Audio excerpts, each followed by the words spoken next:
Welcome to this session. I am allowing people to unmute their microphone during this session if anyone wants to ask questions while I present. And I also hope that you see my screen. At least here it looks as I am sharing the PowerPoint slide.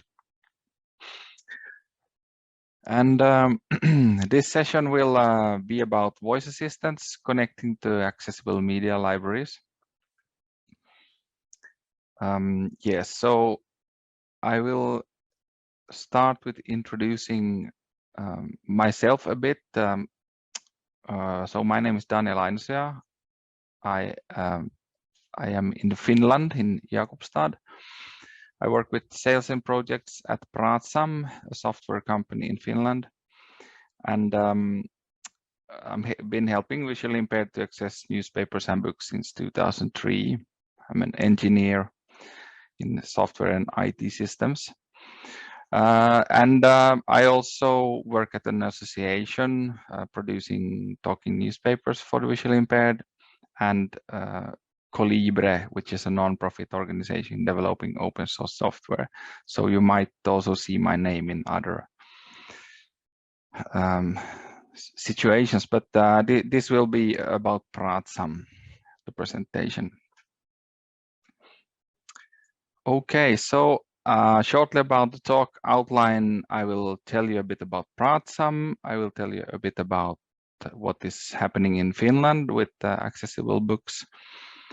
And then production systems, distribution system, playback software that we offer, and Pratsam Reader Voice, which is our latest product, and it is a voice assistant service. So I will talk mostly about that product today, and a bit about what we learned while developing and testing this, and also what we think would be a good approach, how to design a service, so how we can help an organization get going, what it requires, and a bit about the roadmap for this product. And I also understood that we got 1 hour, so I think there will be a possibility to make a demonstration of the service and also take some questions. Yes, so Pratsam, we are a software company from Finland, founded in 2005. It's the Swedish word for talkative. And we develop, deliver, and maintain systems for the production, online distribution, and playback of accessible media, such as books and newspapers. And all our end users are print disabled, most of them visually impaired. And we have about over 50,000 end users in Finland using our system. So we are located on the west coast of Finland in Pietarsaari and Vaasa. And a bit about our history. So the first online distribution system we developed in 2005. It was a big gray metal box that we delivered to the end users with big buttons, tactile buttons, a simple device just to push a button and you got the latest newspaper, and you were able to jump back and forward and change the reading speed. So a bit like a cassette player, but with a bit more functionality. We've also made other hardware devices, but today we focus on software because hardware is hard to develop. So we have automated production and online distribution using cloud services. We can also deliver on-premise systems, but we prefer cloud services if that is okay. And we got accessible apps for smartphones, tablets, computers, web browsers, and now also voice assistants. And we've done consulting and services, developed services also for organizations in Europe and the US. But our main customer is the National Special Library Celia in Finland, which serves over 50,000 end users online with our systems and services. Yes. So a bit about the situation in Finland. So all print disabled can get books from the National Special Library Celia. And we've been working with them since 2009, developing and delivering a service. And newspapers are delivered by non-profit organizations such as the FSTF and the Finnish Federation for the Visually Impaired. And the FSTF, where I work as CEO, we also have a automated production system and been working with Pratsam since 2005. So it's a tight collaboration. And we also worked with Daisy since 2005. So it's a familiar format for us, and also used with at Celia. So the production system is used for newspapers today. We got different methods for collecting the content. So we can do it with XML files, documents, databases, and we also do web scraping, which means that we log into a website of a newspaper and take all our articles, for instance, once an hour, and then a few times a day or once a day we can create a Daisy newspaper from this. And we can also add elements from the paper version. So this is very automated, and that means also that the costs are low for this technology. And then we have a web-based editor which can be used manually, and high quality speech synthesis production.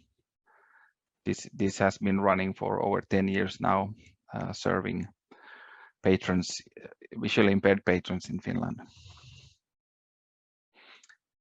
Okay, so Pratsam Server, that is a distribution service, and yeah, I have a graphic here also that explains a bit. So it's, if we explain it as a big box, you have an input where you send Daisy or EPUB to the server, and then you can control end users or manage end users content and channels via a web-based interface, but you can also use the API.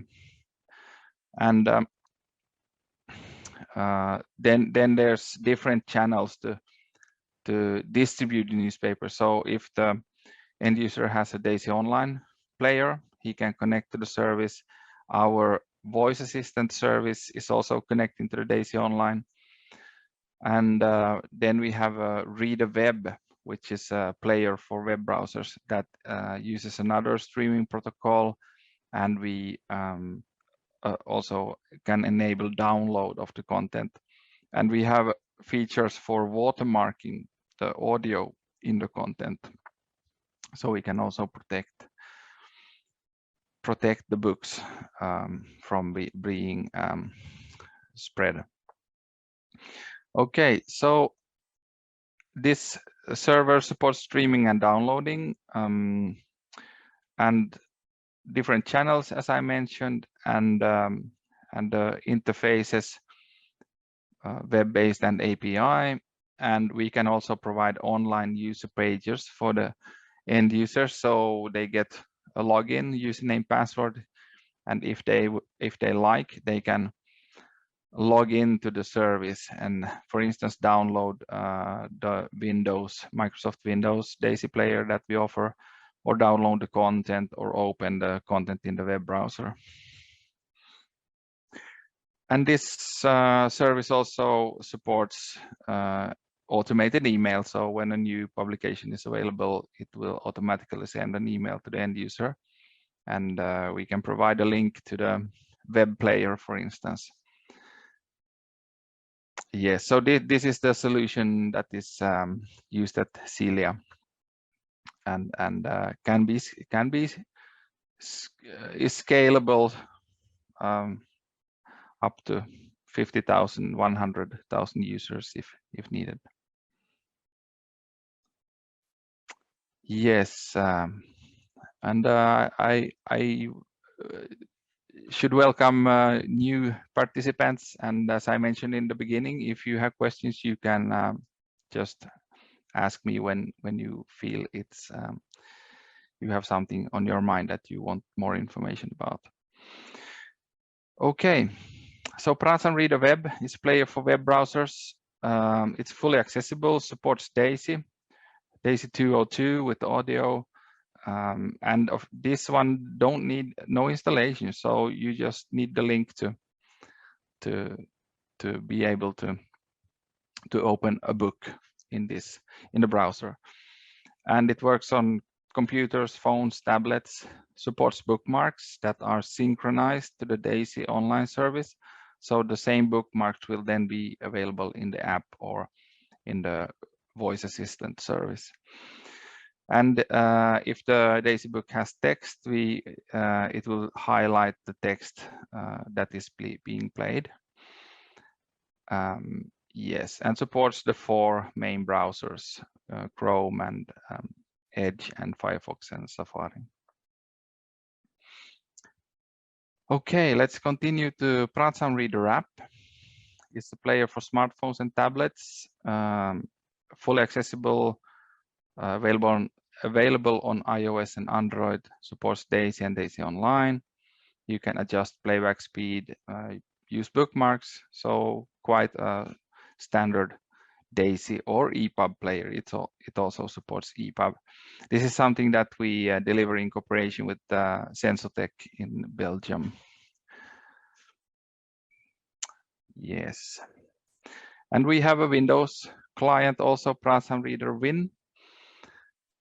So this this player supports DAISY, DAISY Online, and has built-in voice guiding. So you don't need a screen reader to be able to use this. And it's fully, you can control it fully with the keyboard. You don't need a mouse either. So this means that even if you are blind and can't use screen readers, you can learn to use this application just with some buttons on the keyboard. But it also supports high contrast mode, if that is of interest, and it works with touch sensitive screens.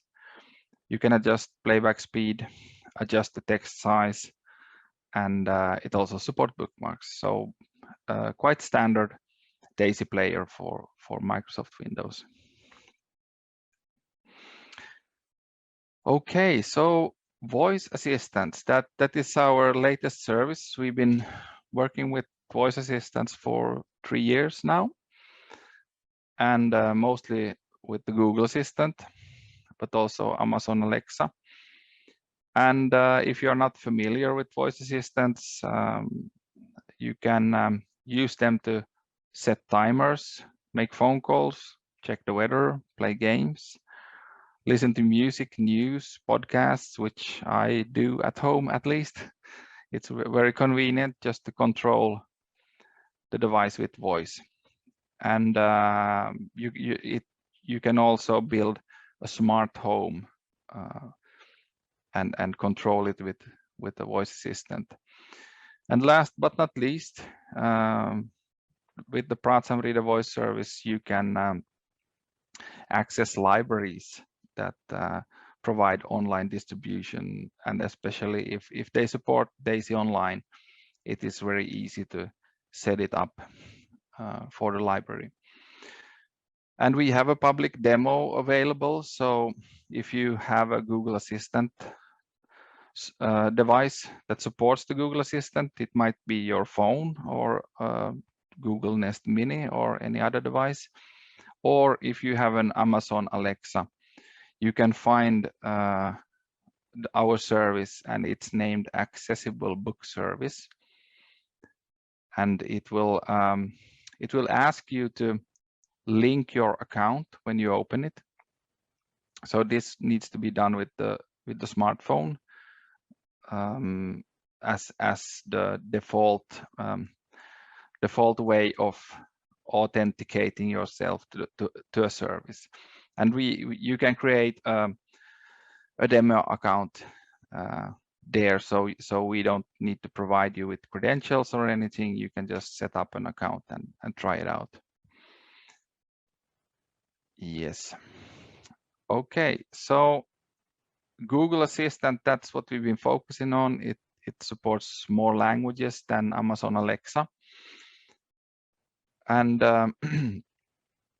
as you might know, it's available on smart speakers and displays, such as Google Nest Mini, Google Nest Hub, and the other devices Google provides, but also on smart televisions, headphones supports it, wristwatches, Wi-Fi access points, if you use Google Wi-Fi systems, and V-cycles. And Google says that there are over 1 billion devices supporting the assistant and over 20 languages. So,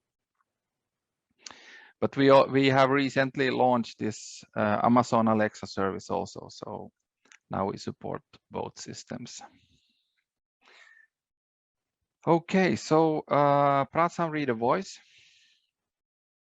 That's what we call the service that supports both Alexa and Google Assistant. So it's an accessible library service for the visually impaired and other print disabled. And it enables the end user to select and read accessible media from an online library. And yes, available on Assistant and Alexa. So I will now show a bit of a maybe technical overview, but I tried to make it as simple as possible. So at the left side, we have the devices, the Google Nest Mini, small, affordable device. I think around 30-40 euros. You can get this device and connect it to your Wi-Fi, or the Amazon Echo Dot, which is a similar device that Amazon provides.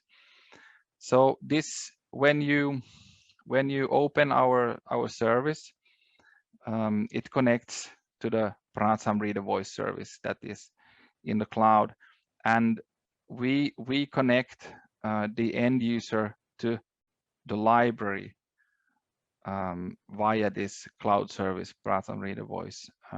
So when you have authenticated and provided the credentials, then it will connect you to the library, and you can open your bookshelf and select the books that you might also have in your Android app, or for instance, HumanWare Stratus player, or any other device supporting Daisy Online, and that is able to connect to the internet and download or stream books. So when you selected a book at your library, it will stream the book straight to your device. So we don't need to do any conversion of the content. So for a library, it's very easy to set this up if they already have a service supporting Daisy Online. Yes. So about the features of the device. Supporting playback of books, newspapers, it can be magazines. If it's Daisy 202, we support it today. If it's another accessible format, we plan to implement support. That is on our roadmap. So it's a voice assistant gives you the opportunity to do hands-free operation via a voice UI. So you don't, some devices has some buttons that support to raise the volume or lower it, but you should be able to use it by only voice. So you can open the bookshelf. You get a list of all your books. You can select the book, get information about the book, and when you open the book, if you have opened it before, it will ask you if you want to resume from the previous position. And you can adjust the playback speed, at least on the Google Assistant. The Amazon Alexa doesn't support this yet for third-party developers, but we've been in contact with them, so hopefully soon, because it's supported on some services provided by Amazon. So you can browse sections of the book, and of course, if it has a daisy structure with chapters and pages, you are able to jump between these, navigate in the structure of the book. And it also supports bookmarks, so you can add a bookmark, you can get a list of the bookmarks, select and delete. And there is also a help section available. So so if you get lost or wonder how to use the service, you can open the help section. Yes. So what we learned while developing this, we've been testing it with about 10 end users here in Finland, and we provided them newspapers every day, and they gave us feedback. And what we've seen so far is that to provide, of course, the possibility to navigate in the structure of the book. I guess that's kind of the idea with accessible media. You are able to use it as a normal book. So that is very important.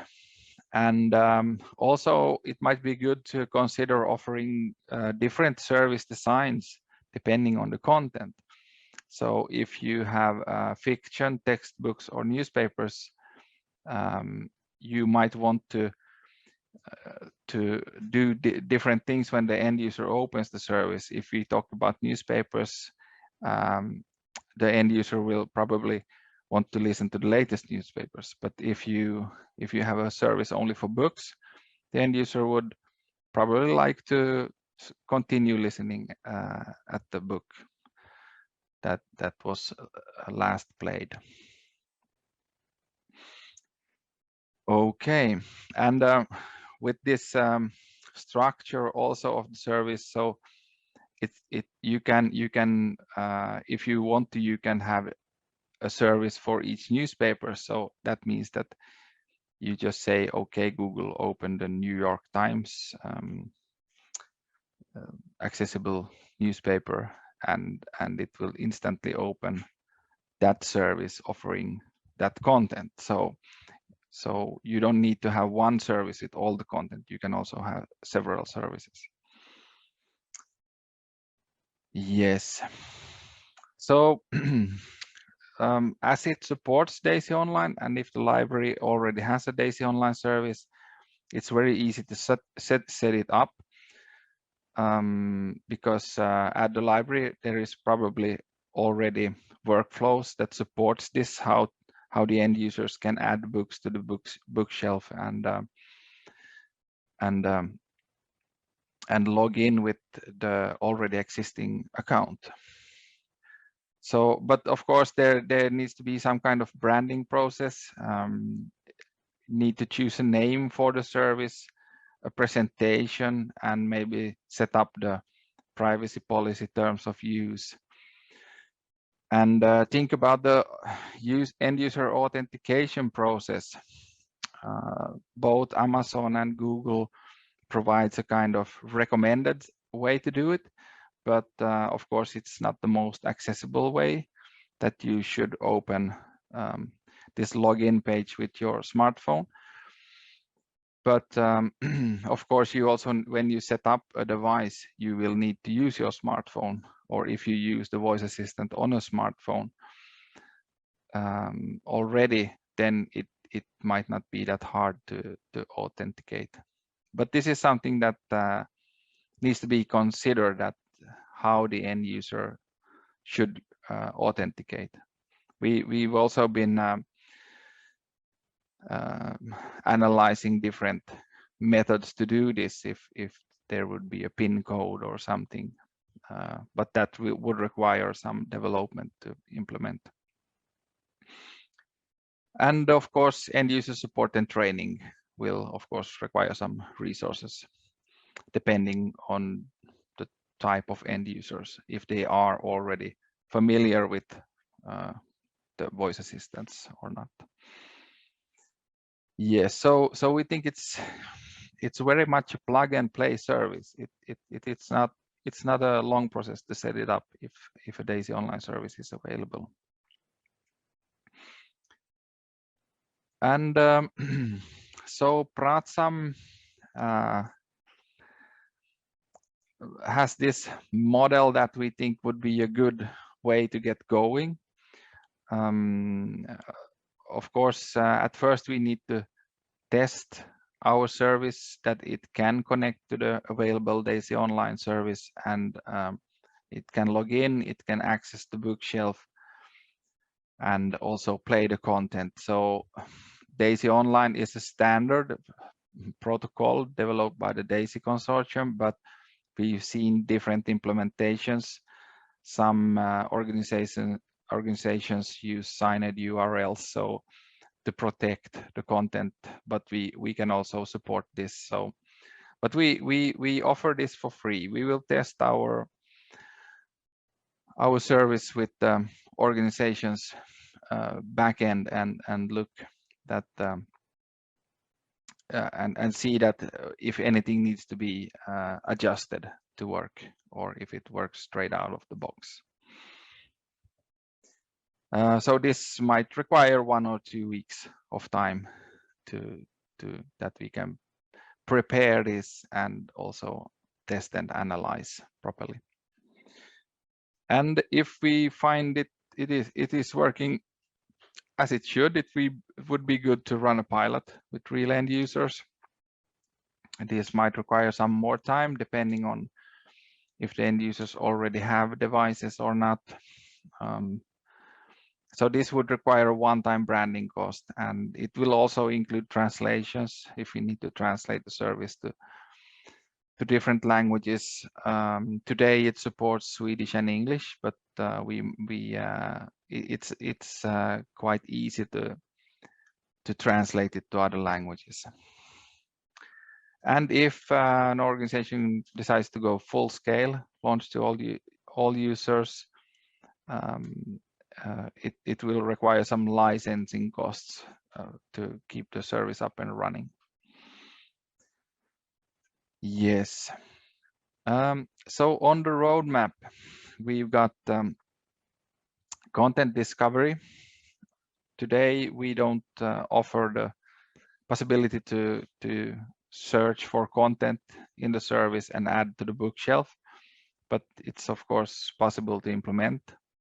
So that is something we look at, and using the Daisy Online delivery protocol is of course possible to do for this.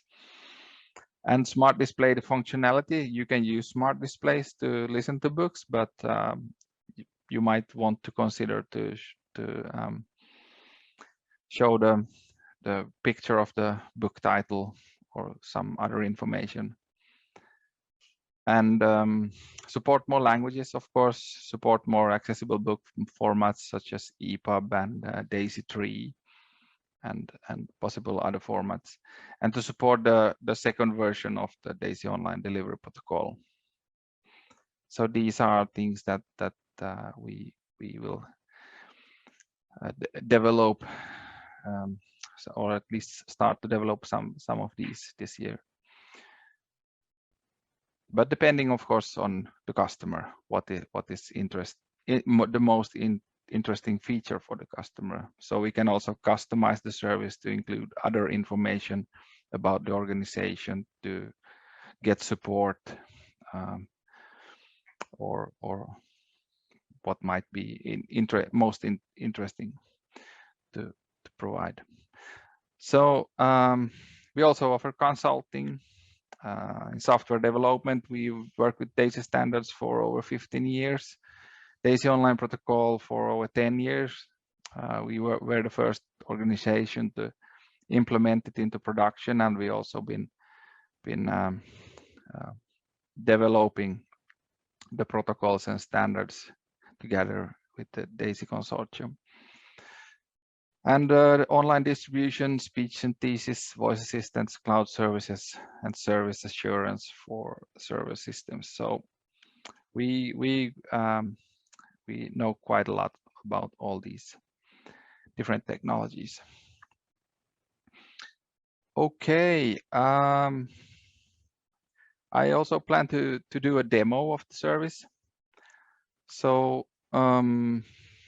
if there are any questions, feel free to ask a question. But okay, so there is a question in the chat from OP. What about Apple Siri and HomeKit? So as far as we've seen and analyzed, Apple don't provide the possibility to offer these kind of third-party services, unfortunately. So of course, if it would be possible, we would do it, but not yet.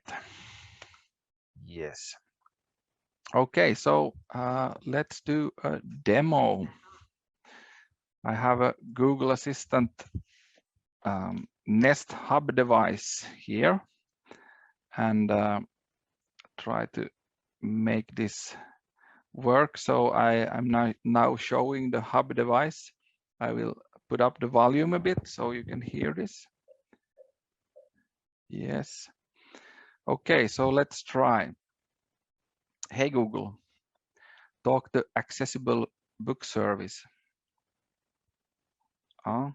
Didn't understand. Hey Google, talk to accessible book service.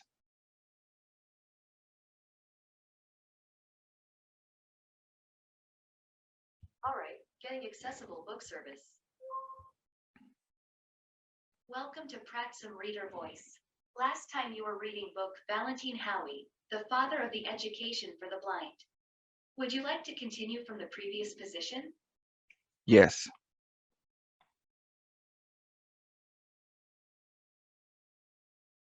His letter, he reflects.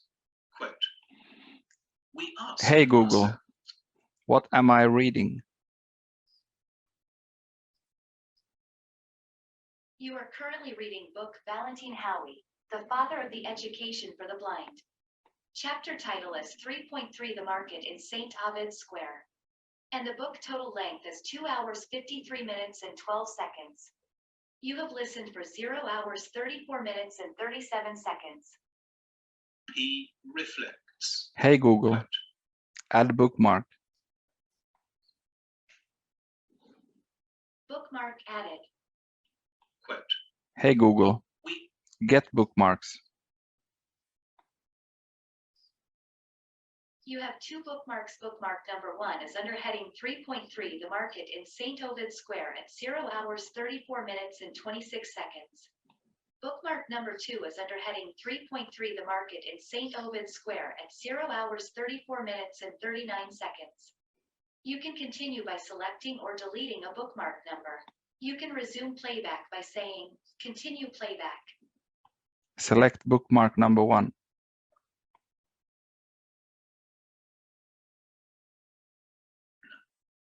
from that day, he decided to. Hey Google, set reading speed to 1.5.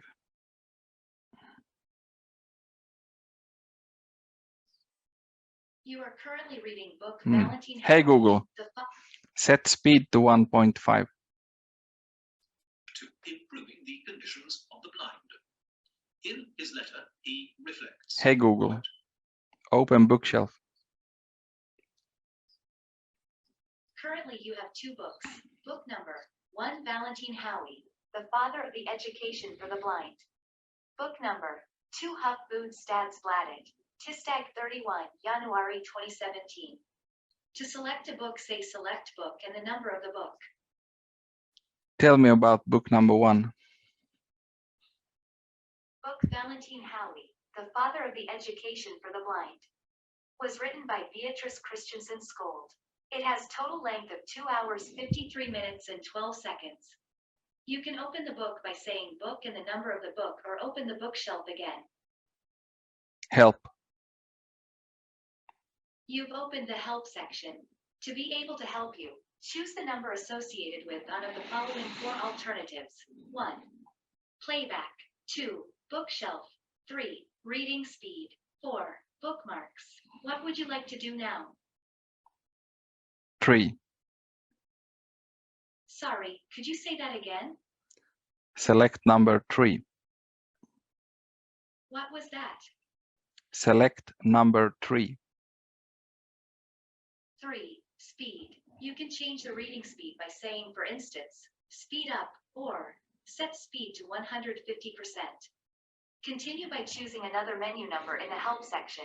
Say, help to list the help section menu, or open the bookshelf. Exit.